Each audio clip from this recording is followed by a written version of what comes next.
Assalamualaikum warahmatullahi wabarakatuh. Alhamdulillahi rabbil alamin. Assalatu wassalamu ala sayyidil anbiya'i wal mursalin. Sayyidina Muhammadin wa ala alihi wa ashabihi wa dhurriyyatihi wa man tabi'ahum bi ihsanin ila yaumiddin. Amma ba'du. Saudaraku, jamaah Masjid Agung Ibnu Batutah yang masih tekun melaksanakan ibadah di rumah masing-masing. Mudah-mudahan kita diberikan karunia oleh Allah bisa istiqomah, tidak tergoyahkan oleh peristiwa apapun. Mudah-mudahan tekad kita, iman kita masih benar-benar dijaga dan kita berusaha untuk menjaganya dan Allah mengabulkan usaha kita sehingga kita tidak pernah menjadi orang yang mengeluh, tidak pernah menjadi orang yang bersedih, dan tidak pernah menjadi orang-orang yang pesimis. Marilah setiap bangun tidur kita selalu memuji Allah dan kita berdoa, Alhamdulillahilladzi ahyana ba'dama amatana wa ilaihin nusyur. Ya Allah, segala puji dari segala bentuk kebaikan yang aku rasakan maupun yang aku tidak mampu merasakannya, sesungguhnya hanya milik-Mu, hanya datang dari-Mu. Alladzi ahyana yang telah menghidupkan kami, ba'dama amatana setelah mematikan kami, wa ilaihin nusyur dan hanya kepadanya kita semuanya nanti akan kembali, akan dikumpulkan. Oleh karena itu kita sadar betul bahwa setiap bangun tidur kita sedang menjalani hidup baru. Kita menjalani hidup baru untuk hari ini. Maka pada hari ini kita juga berdoa kepada Allah, mudah-mudahan hari ini adalah hari baik. Dan kita selalu mengatakan, Allahumma inni as'aluka min khairi hadzal yaumi wa khairi ma fihi wa khairi ma ba'dahu wa a'udzubika min syarri hadzal yaumi wa syarri ma fihi wa syarri ma ba'dahu. Ya Allah, aku mohon kepadamu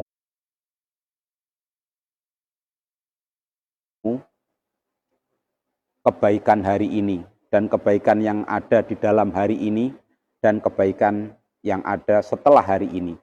Dan aku mohon perlindungan, lindungi kami ya Allah dari segala keburukan hari ini dan segala keburukan apapun yang ada pada hari ini dan keburukan yang ada setelah hari ini. Inilah bentuk-bentuk kita optimis, bentuk-bentuk kita memohon dan kita berharap kepada Allah, karena tidak ada yang bisa kita harapkan selain Allah, karena tidak mungkin ada Tuhan selain Allah. Saudaraku, kita kemarin sudah menyelesaikan surat At-Takatsur. Salah satu target kita mempelajari makna atau memahami arti dari surat-surat pendek ini karena kita berasumsi bahwa banyak di antara kita yang kalau melaksanakan sholat sehari-hari, baik ketika sendiri maupun jamaah di rumah masing-masing, maka kebanyakan kita membaca surat-surat al-mufassalat, surat-surat yang masuk kategori surat-surat pendek.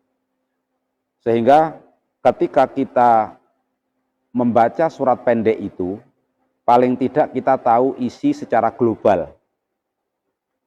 Syukur kalau kita bisa tahu isi secara rinci dari segi makna apa yang kita baca dari surat-surat pendek itu. Ini sudah kita pelajari dalam beberapa pertemuan di bulan Ramadan untuk tahun ini, tahun kemarin, dan tahun sebelumnya lagi. Ini sudah kita awali dari surat An-Nas, Al-Falaq, Al-Ikhlas, dan terus kita mundur. Jadi urutannya kita ngikuti mundur. Sehingga pada saat kemarin atau tanggal 11 Ramadan kita menyelesaikan apa yang dijelaskan oleh Imam Ibnu Katsir dari surat At-Takatsur. Yang kalau kita simpulkan atau kita ambil makna globalnya, maka dalam surat At-Takatsur itu ada peringatan Allah karena kehidupan manusia ini didominasi dengan urusan-urusan duniawi. Orang-orang yang tidak menyadari apa tujuan hidup yang sebenarnya, dia tidak mengerti apa yang harus dilakukan dalam tahapan-tahapan hidupnya, dikhawatirkan orang itu nanti akan menderita berkepanjangan, terutama ketika dia sudah kembali kepada Allah.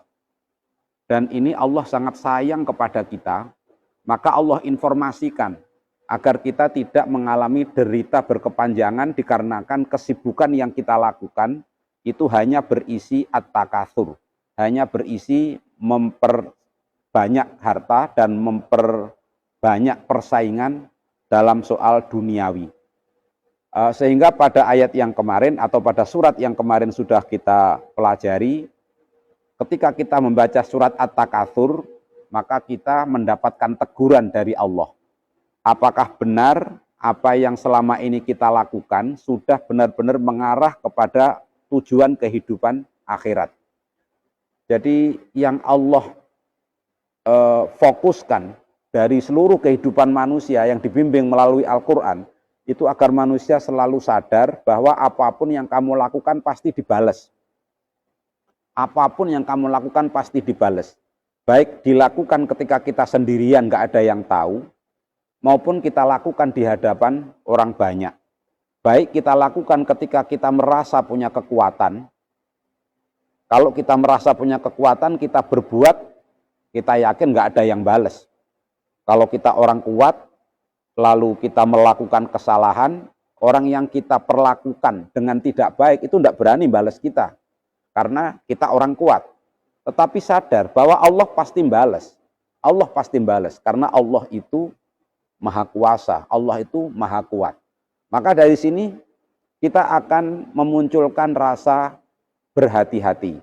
Sehingga ketika Allah mengancam kita dengan kalla saufa ta'lamuna tsumma kalla saufa ta'lamun. Kalla law ta'lamuna ilmal yaqin latarawunnal jahim. Kalau hidupmu, sepanjang hidupmu, apapun yang kamu lakukan hanya untuk mengejar ketinggian duniawi. Hanya untuk ngumpul-ngumpulin harta, hanya untuk bersaing dengan tetangga, bersaing dengan teman, bersaing dengan saudara dekat, dan hidupmu hanya memperhatikan apa yang Allah berikan kepada orang lain, sehingga hidupmu tidak akan pernah tenang sepanjang hidup, maka ini merupakan satu peringatan keras dari Allah. Kalau hari ini kamu tidak merasa, yakinlah kalla saufa ta'lamun. Kamu jangan begitu, karena pada saatnya kamu pasti akan melihat, pasti akan mengetahui. Tsumma kalla saufa ta'lamun. Kemudian kalian pasti akan benar-benar melihat dengan mata kepala, bukan cerita fiktif. Jadi berita-berita tentang akhirat bukan cerita-cerita fiktif, bukan omong kosong. Masing-masing kita, siapapun yang pernah hidup, nanti akan mengalami peristiwa itu. Maka sungguh beruntung kita orang-orang yang membaca Al-Quran, orang-orang yang memahami informasi dari Allah melalui Al-Quran, sehingga kita bisa mengantisipasi lebih awal. Kita bisa mempersiapkan lebih baik menghadapi hari yang pasti terjadi itu. Karena selain yang digambarkan oleh Allah dari Al-Quran itu, kalau cuma antisipasi atau bayang-bayang kita, apa yang akan terjadi esok, itu kita belum bisa memastikan itu pasti terjadi atau tidak. Tetapi kalau Allah yang sudah menfirmankan, itu pasti terjadi. Sehingga ini akan menjadi perhatian kita, meningkatkan kewaspadaan dan kehati-hatian kita, agar kita sadar betul, begitu kita membaca surat At-Takatsur, maka kita termasuk orang-orang yang diingatkan dan disayangi oleh Allah. Apakah saya dan kita semuanya di dalam melakukan aktivitas setiap hari dengan penuh kesibukan itu benar-benar merupakan bentuk-bentuk persiapan menuju ke akhirat, ataukah hanya permainan kecil dari sandiwara dunia? Karena semua yang terjadi di dunia, kalau tidak diarahkan menuju ke akhirat, itu hanya sandiwara-sandiwara kecil. Seperti seseorang yang bermain peran, seperti seseorang yang bermain acting. Dia berakting sebagai pejabat, dia berakting sebagai ilmuwan, dia berakting sebagai orang kaya, dia berakting sebagai orang miskin.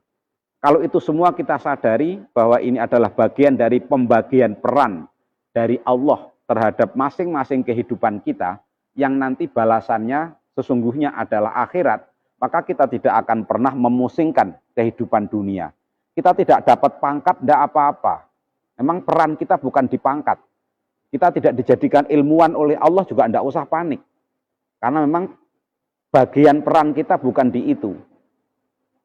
Ada juga yang dalam sebuah acting, dalam sebuah cerita, dia diperankan hanya bermain sebentar sekali. Hanya figuran, hanya tampil sekali tayang kemudian lenyap. Dan ini adalah bagian kehidupan kita.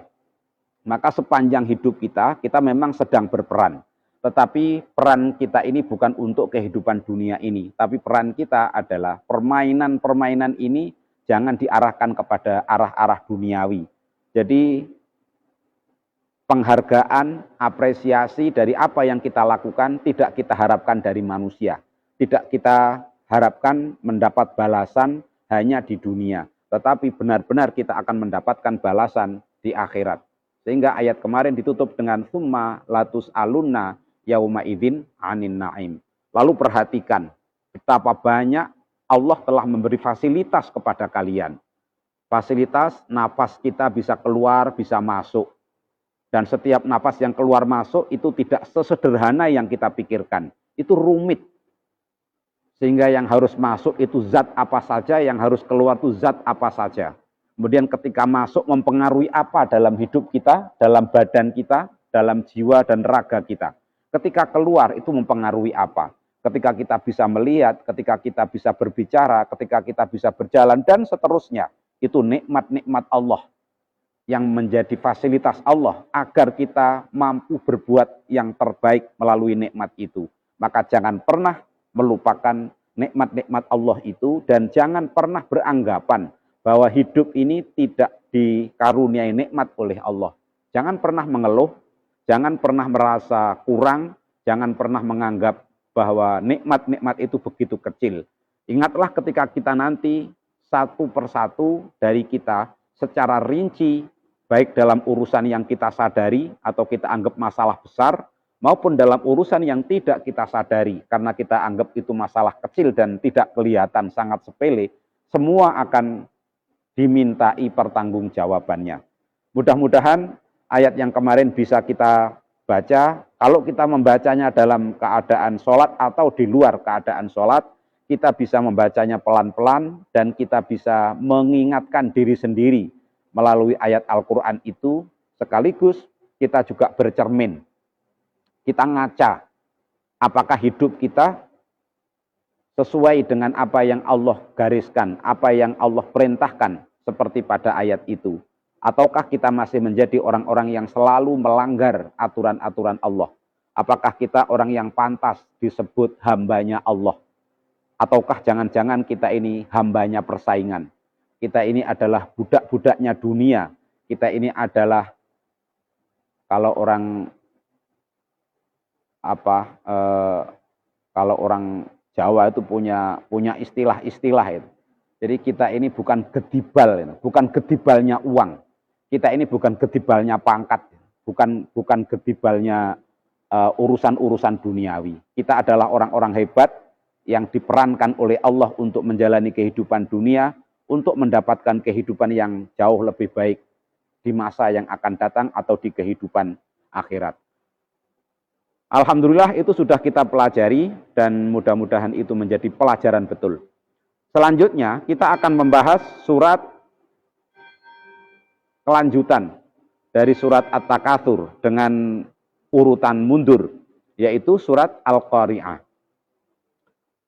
Surat Al-Qari'ah dari segi jumlah ayat ini ada bermacam-macam, ada minimal yang saya tahu ada 2 macam penghitungan jumlah ayat di dalam surat Al-Qari'ah.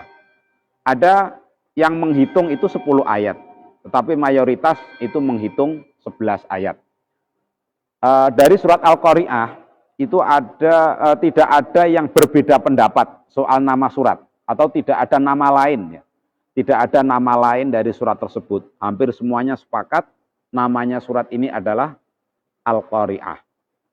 Ini berbeda dengan adanya beberapa surat yang namanya bukan hanya itu. Sehingga kita jangan terkecoh kalau orang menyebut nama surat dengan misalnya ada mushaf atau ada cetakan yang menyebutkan nama suratnya berbeda, bukan berarti itu Qur'annya palsu. Ya memang nama surat itu bermacam-macam.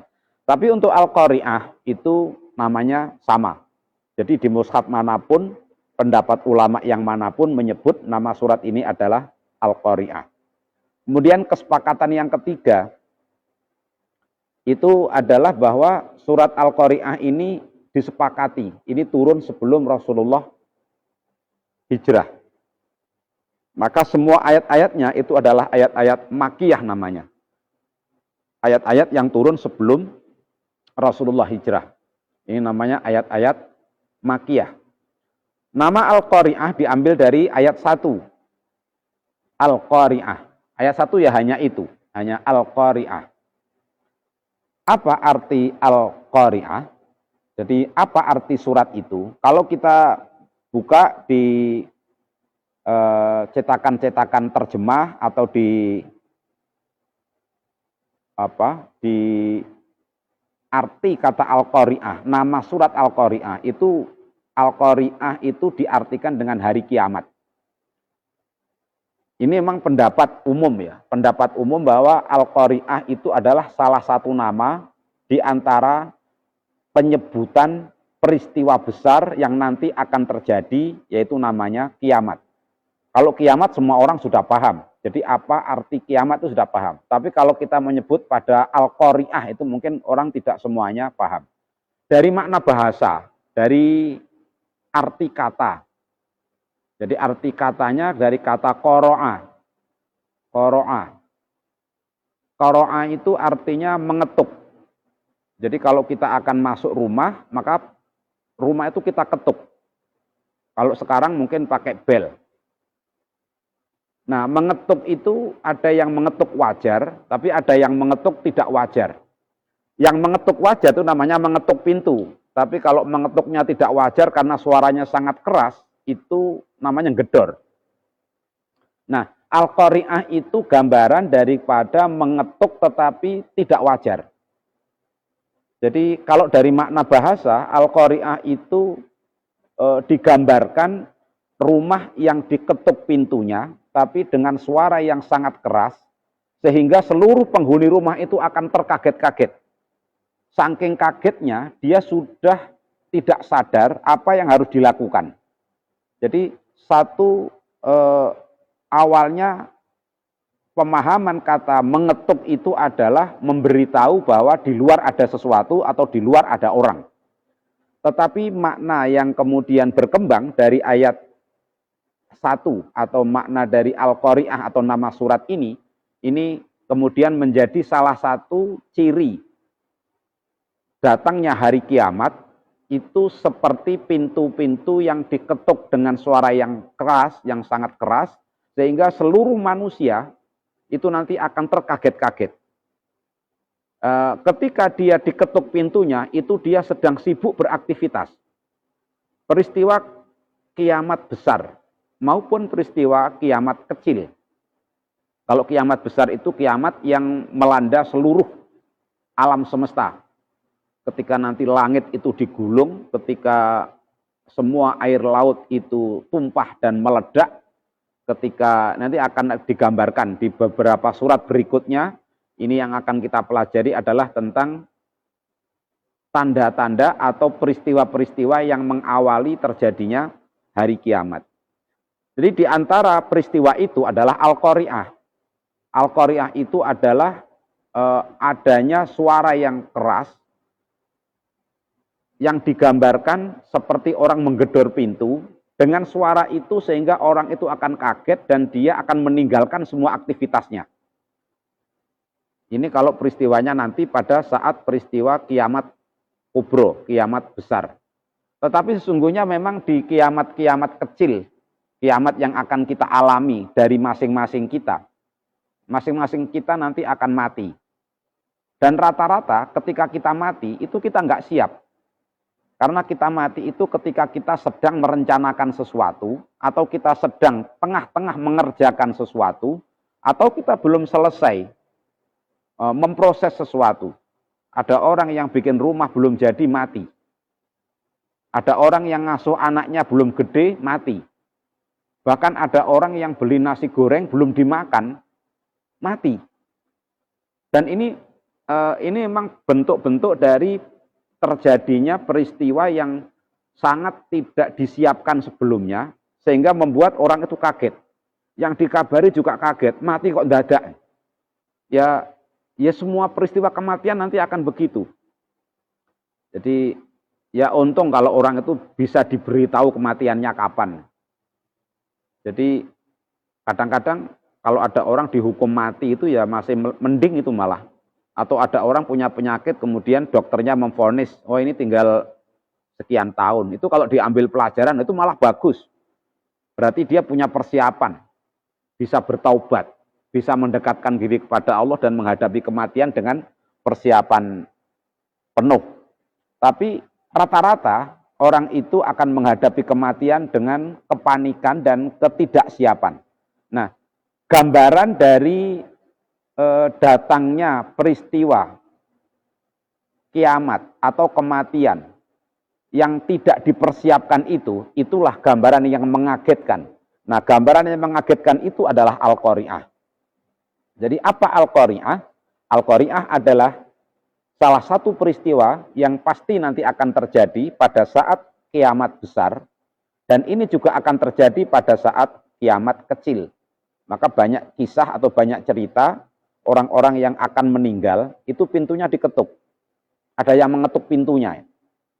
Ada kalau orang baik, orangnya amalnya bagus, dia husnul khotimah, itu banyak kisah orang yang akan diambil rohnya. Malaikat itu datangnya mengetuk pintu dengan baik dan mengucapkan salam, lalu baru mengambil rohnya. Tapi untuk orang-orang yang ya mudah-mudahan kita masuk kelompok yang baik, ketika akan dicabut nyawanya, kita memang sudah mempersiapkan dan kita ridho, kita ikhlasin. Kita termasuk orang yang siap. Saya siap pulang kepada Zat yang Maha Pengasih dan Maha Penyayang. Saya siap pulang kembali kepada kepangkuan yang mencipta dan yang menguasai kehidupan saya. Itu siap namanya. Tapi kebanyakan jangan mati, aku nggak pengen mati dulu, anakku masih kecil. Aku nggak pengen mati dulu, utangku belum lunas. Aku nggak pengen mati dulu, urusanku belum selesai. Padahal ketika Allah mengutus malaikat untuk mendatangi orang itu, nggak peduli. Dia lagi apa, dia sedang menyiapkan apa, nggak peduli. Dan tidak mungkin itu bisa dilakukan tawar-menawar atau bergaining atau kong kali kong. Itu nggak mungkin. Dan ini semua membuat setiap peristiwa kematian itu menyebabkan orang itu panik. Maka peristiwa yang terjadi secara global nanti pada hari kiamat, Al-Qari'ah itu adalah peristiwa yang membuat seluruh penghuni, baik makhluk binatang maupun makhluk manusia, termasuk jin, nanti semuanya akan panik. Semuanya akan panik dengan Al-Qari'ah itu. Jadi kalau satu pintu yang diketuk ya mungkin didengar oleh beberapa orang. Tapi ini seluruh pintu dunia itu nanti akan diketuk dengan suara yang keras. Sehingga seluruh penghuni dunia nanti akan panik. Dia tidak nyadar ternyata kiamat sudah datang. Di tengah-tengah dia sedang sibuk. Dia sedang sibuk mau mandi belum selesai. Ada yang sibuk masak belum selesai. Ada yang sibuk jalan belum nyampe ke alamat. Semua bentuk kesibukan harus berhenti. Harus berhenti. Dan semuanya juga harus menyiapkan diri untuk menuju perjalanan kepada Allah. Al-Qari'ah dari makna bahasa yang seperti tadi, itu tidak akan bisa dijangkau dengan kata Al-Qari'ah yang makna yang sebenarnya. Jadi siapapun yang menggambarkan peristiwa hari kiamat dengan ungkapan bahasa yang sangat bagus, ungkapan bahasa yang sangat detail, itu tidak akan pernah bisa mewakili kata-kata kiamat. Tidak akan pernah mewakili. Silakan buat gambaran. Oh, kiamat itu ketika gunung-gunung meletus, kemudian air laut tumpah, dan seterusnya. Itu enggak ada apa-apanya. Jadi kemampuan manusia membuat imajinasi untuk menggambarkan seperti apa peristiwa kiamat, itu tidak ada apa-apanya. Jadi peristiwa yang dia bayangkan itu masih sangat kecil dibanding dengan peristiwa yang sebenarnya. Ya, ini gambaran daripada kehidupan akhirat dan kehidupan hari kiamat. Maka Allah berfirman, Al-Qari'atu mal-Qari'ah. Al-Qari'ah. Ini kalau diterjemahkan Al-Qari'ah ya kayak tadi itu. Al-Qari'atu.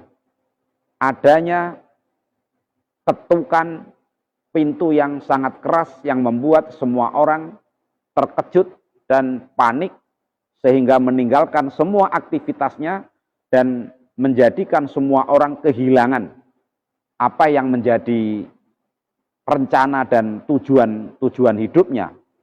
Jadi kepanikan yang menghilangkan akal, kepanikan yang membuat orang itu sudah tidak menyadari dirinya masing-masing. Mal-Qari'ah. Kalian tidak tahu apakah Al-Qari'ah itu? Apa yang diketahui manusia adalah apa yang selama ini pernah diceritakan, diuraikan. Apa yang diketahui manusia adalah apa yang pernah dialami. Apa yang diketahui manusia adalah apa yang pernah dilihat, pernah didengar, atau pernah dirasakan. Sedangkan kiamat itu belum pernah dilihat, belum pernah dirasakan, belum pernah didengarkan cerita detailnya. Sehingga tidak ada orang yang tahu. Maka ayat ini berfirman, mal-Qari'ah. Allah bertanya, mal-Qari'atu. Apakah Qari'ah itu? Mungkin semua orang juga bertanya, kok tiba-tiba Qari'ah? Ada Qari'ah. Loh, apa Qari'ah itu? Maka Allah berfirman, wa ma adraka mal Qari'ah. Kalimat di Al-Quran dengan pertanyaan, ini banyak, kita sudah juga banyak menghafal, wa ma adraka. Kata wama adraka itu kalau dimaknai secara bahasa, dan tidaklah kamu akan menjangkau. Jadi ma adraka tidak akan pernah sampai pengetahuannya kepadamu. Ini artinya manusia tidak cukup bahasa untuk menggambarkan apa yang terjadi. Andaikan kita ahli bahasa, semua ungkapan itu bisa kita gambarkan dalam bentuk kata-kata. Tapi untuk menggambarkan peristiwa Al-Qari'ah itu tidak akan menjangkau. Kamus manapun tidak akan yang mencukupi. Tidak ada kata-kata yang bisa mengungkapkan. Seperti apa peristiwa Al-Qari'ah itu? Maka Allah menunjukkan maha kuasanya Allah dan maha besarnya Allah tentang peristiwa yang nanti akan terjadi. Dan ini menjadi bagian daripada keimanan semua orang yang beriman kepada rukun iman yang 6. Bahwa Al-Qari'ah pasti akan terjadi, dan peristiwanya seperti apa, tidak ada orang yang bisa menjangkau pengetahuannya, tidak bisa menjangkau ungkapan-ungkapan bahasanya, dan tidak mungkin orang bisa membayangkan seperti apa terjadinya. Yang jelas itu peristiwa yang sangat dahsyat, peristiwa yang sangat membuat orang itu panik, dan ini peristiwa pasti terjadi. Dan itu rahasia Allah kapan terjadinya. Sehingga kalau ada orang sekarang sudah mengatakan, oh hari kiamat kurang 100 tahun lagi. Kita tidak boleh percaya begitu saja. Karena yang tahu hari hanya kiamat itu hanya Allah. Rasulullah saja nggak diberitahu rahasia itu. Jadi kalau ada yang mengatakan umur dunia tinggal sekian tahun. Nanti kiamat terjadi pada tanggal 20 bulan 2 tahun 2020, lewat. Nanti ganti tahun, tanggal 21 bulan 2 tahun 2021. Itu berita-berita yang tidak bisa nggak bisa dipertanggungjawabkan. Itu namanya ramalan. Pasti nggak ada datanya. Pasti nggak ada datanya. Jangankan itu, sampai hari ini aja kita tidak tahu kapan terjadi gempa. Jadi kalau ada medsos menviralkan, hati-hati. Jangan tidur nanti jam sekian, karena akan diramalkan akan ada gempa. Itu pasti ditolak oleh BMKG. BMKG yang sudah punya alat yang sudah disiapkan canggih dengan keilmuan yang sudah dipelajari bertahun-tahun, dengan penelitian mereka, belum pernah bisa memperkirakan gempa itu akan terjadi kapan. Tapi kalau dalam skala global, suatu saat akan ada gempa besar, itu bisa. Misalnya melihat perkiraan retaknya lempeng atau melihat perkiraan meletusnya gunung. Itu perkiraan-perkiraan itu bisa. Tapi kalau sampai disebutkan jamnya, tanggalnya, sampai nanti yang kena mana saja, korbannya berapa, itu kadang-kadang kita terkecoh ya, terkecoh. Dan kita nganggap orang yang bisa mengatakan itu dianggap orang ahli. Padahal dia justru tidak ahli banget kalau dia mengungkapkan yang semacam itu. Peristiwa kiamat adalah peristiwa gaib. Peristiwa yang pasti terjadi, tetapi tidak ada yang pernah tahu kapan terjadinya. Kemudian kalau Allah berfirman, mal qari'atu, kalian penasaran, kalian sudah pernah mengetahui, kalian paham apakah qari'ah itu? Wa ma adraka mal qari'ah. Pengetahuanmu yang secanggih apapun, teknologimu yang sehebat apapun tidak akan pernah menjangkau untuk bisa menggambarkan, untuk bisa mengetahui apakah qari'ah itu. Maka memaknai atau membaca ayat yang di dalamnya ada kata wama adroka, itu menunjukkan informasi itu informasi yang sangat besar sehingga tidak mampu dibayangkan oleh manusia, yang peristiwa detailnya itu tidak pernah bisa diuraikan, nggak pernah bisa diuraikan oleh manusia. Misalnya wama adroka mal khutomah, atau kalimat-kalimat lain lah yang di ayatnya atau di dalam firman Allah berfirman dengan wama adroka. Wama adroka mal qari'ah, dan apa yang membuatmu bisa menjangkau. Artinya nggak ada yang membuatmu bisa menjangkau. Apa itu al-qari'ah? Ini peristiwa besar, peristiwa yang rumit, peristiwa yang pasti terjadi, tetapi tidak bisa diperkirakan. Ya, mungkin kalau orang-orang ada ilmuwan atau orang barat banyak membuat film, itu kan ada itu film-film tentang kiamat itu kan banyak. Kita lihat film itu pasti imajinasinya manusia itu. Menurut kita itu sudah mendekati banget menurut kita. Wah, saya nggak hafal nama-nama film, tapi saya pernah ngelihat. Jadi gambaran bagaimana planet itu nanti akan bertabrakan, bumi ini semua air laut tumpah, tsunami bukan hanya di satu titik, dan tsunami terjadi di semua titik. Gunung meletus bukan hanya di satu jenis deretan gunung, tapi semua gunung yang ada nanti akan meletus, dan seterusnya dan seterusnya. Itu kalau difilmkan dan itu bisa kita lihat, itu tidak mewakili apapun dari makna al-qari'ah. Ya kalau itu mengantarkan kita kepada pemahaman di luar kewajaran yang biasa kita lihat, mungkin ya. Tetapi kalau seperti itulah kiamat, bukan. Mengapa? Karena Allah berfirman, wa ma adraka mal qari'ah. Pengetahuanmu tidak akan pernah bisa menjangkau apakah qari'ah itu. Insya Allah kita akan lanjutkan surat Al-Qari'ah ini untuk ayat-ayat berikutnya. Mudah-mudahan kita diberikan kesehatan, diberikan kekuatan, diberikan petunjuk, dan kita bisa istiqomah. Mudah-mudahan kita tidak terguncang iman, tidak terguncang keyakinan dengan semua peristiwa yang sedang Allah berikan dalam kehidupan kita, sehingga kita menjadi orang-orang yang senantiasa tenang dalam keimanan, mempersiapkan hidup menuju ke akhirat, dan kita fokus menjalani hidup ini untuk mendapatkan keridhaan dari Allah Subhanahu wa taala. Kurang lebihnya mohon maaf, mari kita akhiri bersama dengan bacaan hamdalah, istighfar, dan doa kafarah majelis. Alhamdulillahirabbil alamin, astaghfirullahal azim, subhanakallahumma wa bihamdika, asyhadu an la ilaha illa anta astaghfiruka wa atubu ilaik. Wallahu a'lam. Assalamualaikum warahmatullahi wabarakatuh.